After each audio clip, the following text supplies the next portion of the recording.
Ecotourists travel from far and wide to listen to them sing from the leafy canopy of the nation's volcanic islands.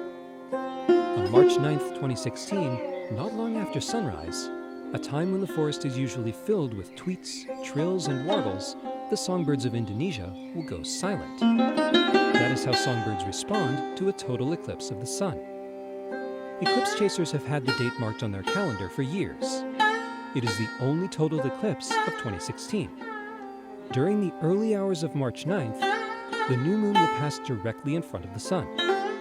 The moon's shadow will lance down toward Earth, making landfall initially in the Indian Ocean, racing across Southeast Asia, and from there onto the Pacific Ocean, where the eclipse will be partially visible in parts of Alaska, Guam, Hawaii, and American Samoa. Inside the moon's cool shadow, skywatchers can look up and see the sun's ghostly corona, a mesmerizing sight. Sarah Yeagley, solar scientist at NASA's Goddard Space Flight Center, says, "I cannot stress enough how special solar eclipses are. Eclipses let us see a region of the sun's atmosphere called the corona that is generally invisible to us. We can see the sun's corona from satellites and ground-based observatories using devices called coronagraphs. But we simply cannot build a coronagraph that is as good as the moon passing in front of the sun. The large size of the moon and its distance from us means less stray light from the sun can scatter around the edges and interfere with observations of the sun's faint atmosphere." She emphasizes that the brief glimpses of the corona during total solar eclipses are not to be wasted. The experience of a total eclipse is, however, more than just the sight of the corona. It is also the feel of the moon's cool shadow that lowers air temperatures by as much as 5 degrees Fahrenheit inside the path of totality. And it is the sound of wildlife responding to the odd and unexpected nightfall. Songbirds go quiet. Frogs and crickets replace the birdsong with their own nighttime chorus.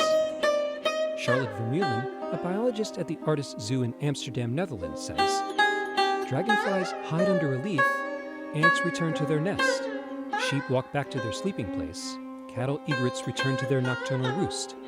Diurnal grasshoppers chirp more slowly and then stop." In August 1999, there was a 98% partial solar eclipse in Amsterdam. She recalls many people coming to the zoo during the eclipse just to see the reactions of the animals. On March 9th in Indonesia, totality will last for about 2 minutes, giving humans and wildlife alike plenty of time to react.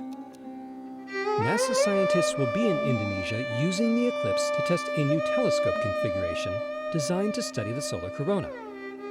The new instrument will be able to observe the temperature and velocity of material in the solar corona, providing information that could help scientists understand the physics of the corona, including how the sun's atmosphere gets so much hotter than its surface.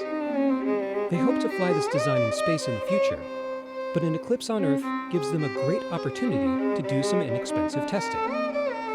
This is the last total solar eclipse before the big one next year. On August 21st, 2017, the sun and moon will line up again. This time, the moon's shadow will cross the continental United States, creating a total eclipse in easy driving distance of tens of millions of people. It will likely be the best observed eclipse in human history. If you plan to be one of those eclipse chasers, just remember, there's more than one way to experience an eclipse. See the corona